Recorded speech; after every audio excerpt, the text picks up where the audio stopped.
Have you ever bought a knife and then spent the entire time waiting on the shipping by watching a bunch of reviews online? How's it going, everybody? I'm Rollshambo, the connoisseur and collector of all things sharp and shiny. And if you answered yes to that question, you, my friend, are in the right spot because I've done the same thing. Today, we're talking about this guy. This is the Remette Handfeel. Now, that company name might not sound familiar to you, and that's for two very good reasons. The first reason is that they used to be known as QYGMGS. The second is that this is a brand new model from them after they went through the rebranding. Now, I have already reviewed a knife from them from before the rebranding, and if you want to check that out, make sure to click on the link above. You can pause this, watch that, come back, whatever you want to do. Today, we're finding out whether or not they listened to the advice that I gave them. And what I'm assuming is other people also gave them.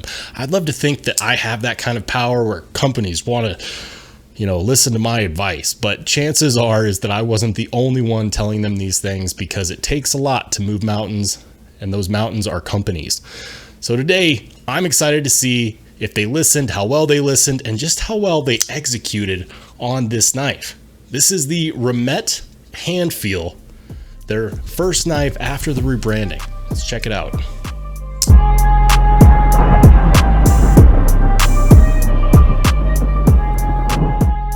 So I'm really excited to talk about this.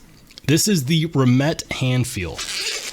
And we're not going to really show the box. It's a blank box, no branding on it. Perfectly fine with that.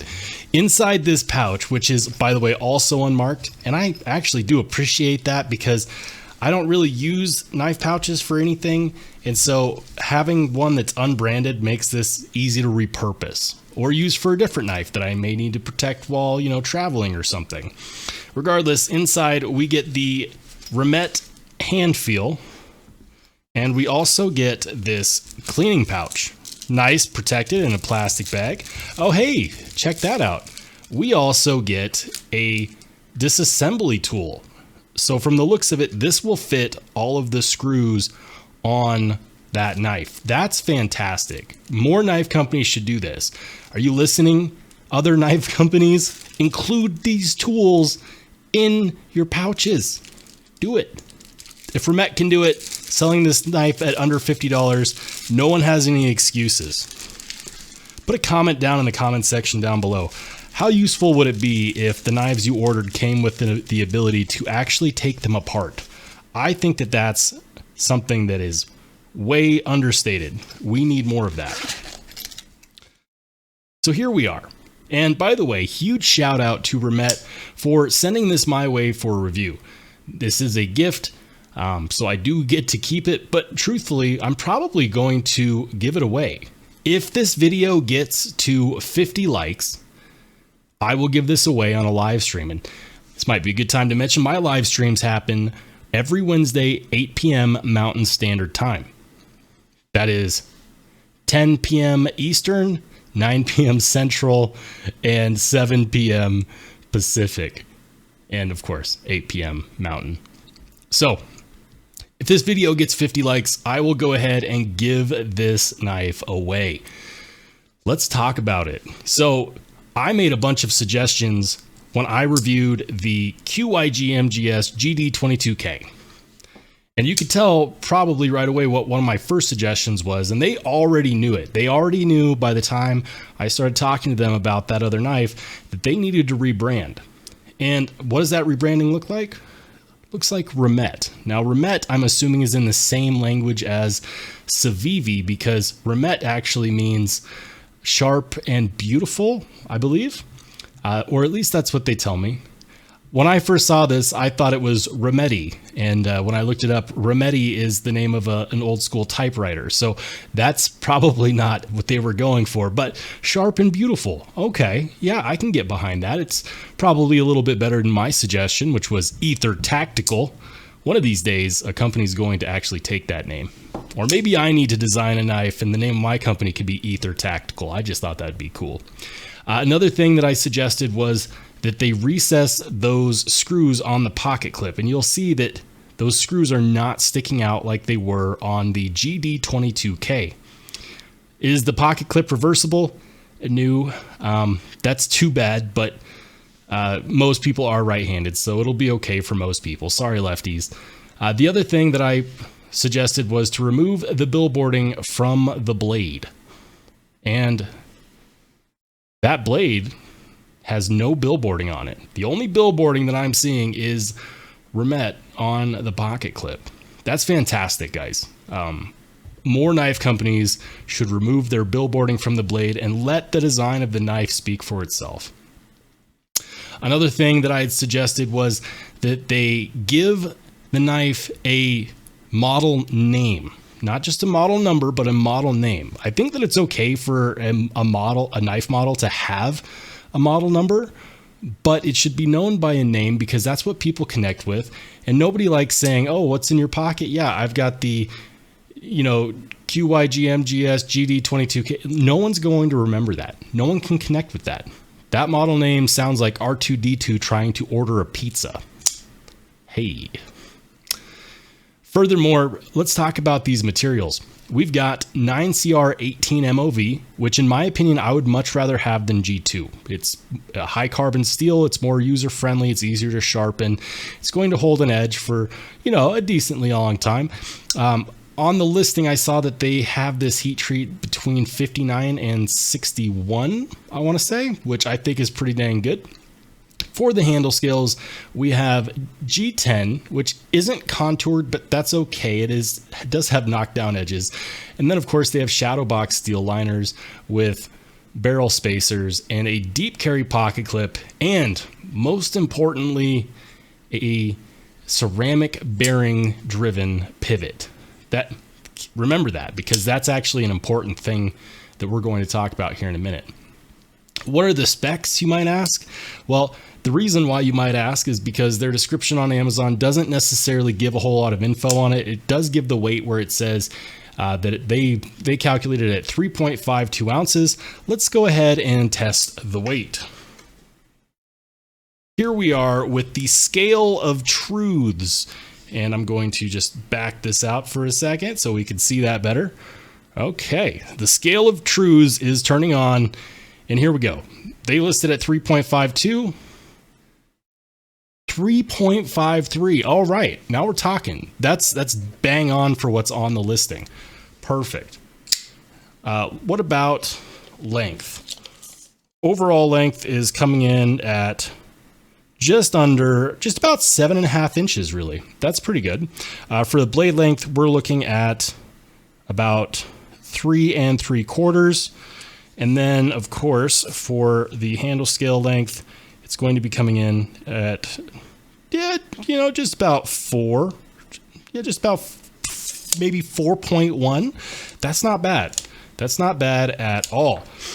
So yeah, this is a very EDC friendly size, and I definitely think that it's worth comparing against some other knives just to give you some extra context. Here it is up against the Paramilitary 3 and the Para 3 and the Paramilitary 2. Geez, there we go.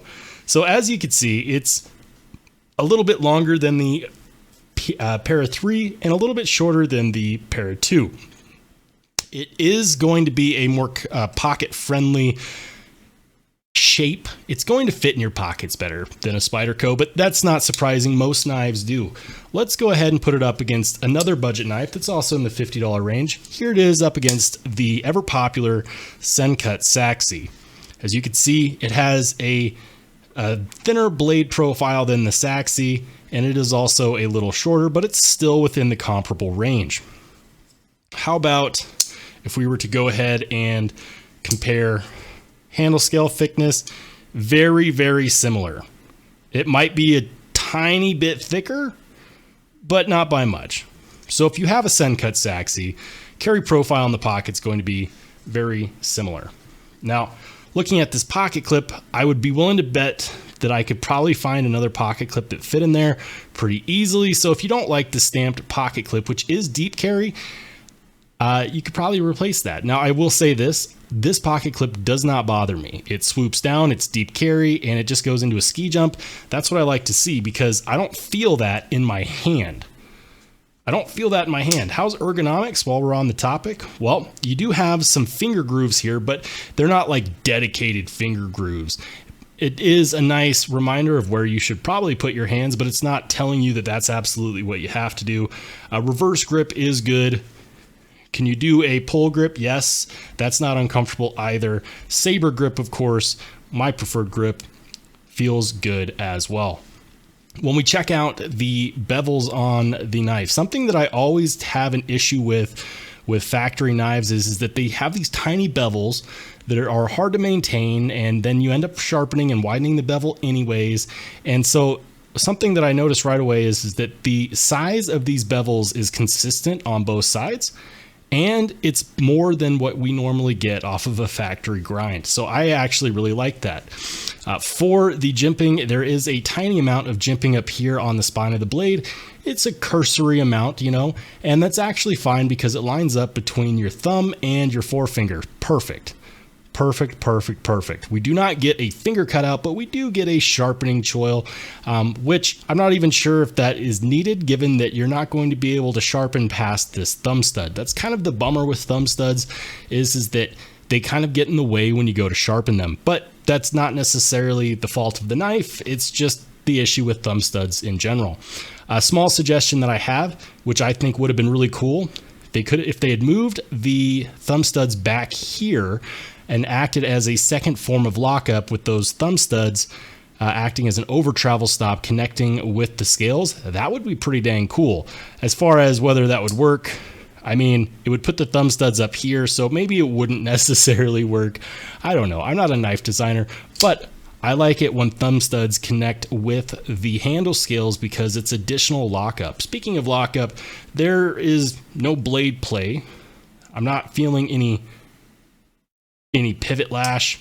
What about detent lash? Nope, not really. So yeah, now this whole time I haven't mentioned price, and that's because the price has fluctuated. When they reached out to me, this one was about $45. At the moment, it's about $40 bucks. You get G10 9CR 18 MOV and ceramic bearings. With ceramic bearings, you get a really premium feeling action. And I gotta tell you, just like with the GD22K, the action on here feels much better than it should for the price tag. My favorite way of deploying this is a reverse flick. It works really well for that, although you do have a flipper tab that works well as well. And yeah, regular thumb deployment, yep, works well.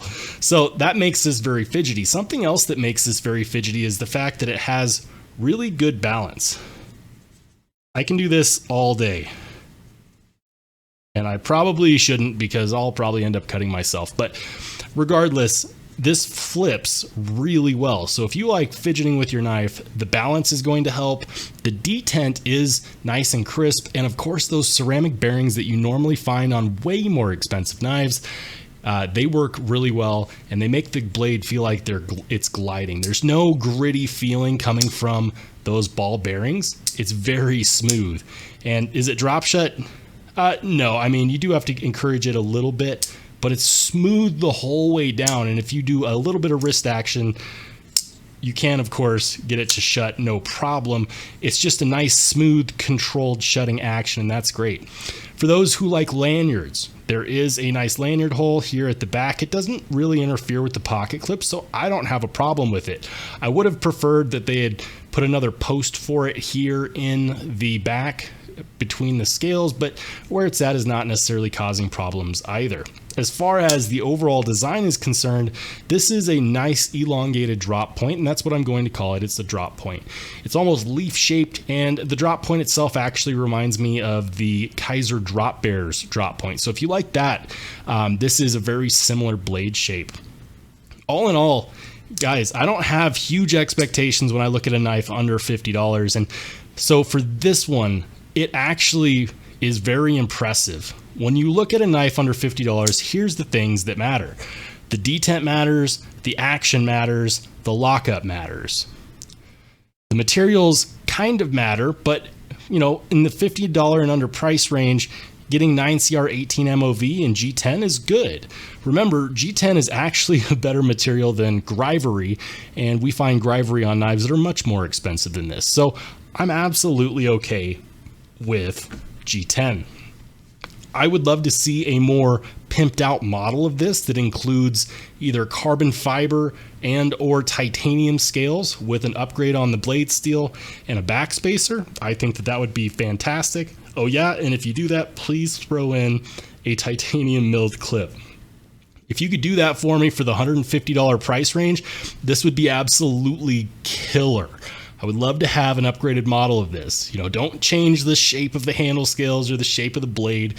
Just give me a little bit of an upgrade on the blade steel. Like, shoot, I would take 154 cm, titanium handle scales, titanium backspacer, and a milled titanium pocket clip. $150, make it happen, Remette. I would love to have an upgraded, pimped out version of this knife. But what do you think? For the $50 and under price range, I know that some people are going to say, it just doesn't do it for me. But for that person, it might just be that they don't necessarily like knives in the $50 and under price range. So who would I suggest the Remette Handfeel to? Well, for one, if you're someone that beats on their knives, uses their knives a lot, goes camping, maybe you're looking for a knife to give to a family member or a friend, this would be a perfect knife to use as a gift. It's got all the trademarks of just a good solid knife. It locks out, centers up, it's got decently good materials for that price point, and there's nothing glaring about this knife. I would love to have this knife in more premium materials. So that's who I would suggest it for. I'm actually really excited to get to know this knife so that I can properly rank it in my Grail or Garbage series. High five if you've been watching that. We are moving on into the almost 50 knives ranked range. That's crazy.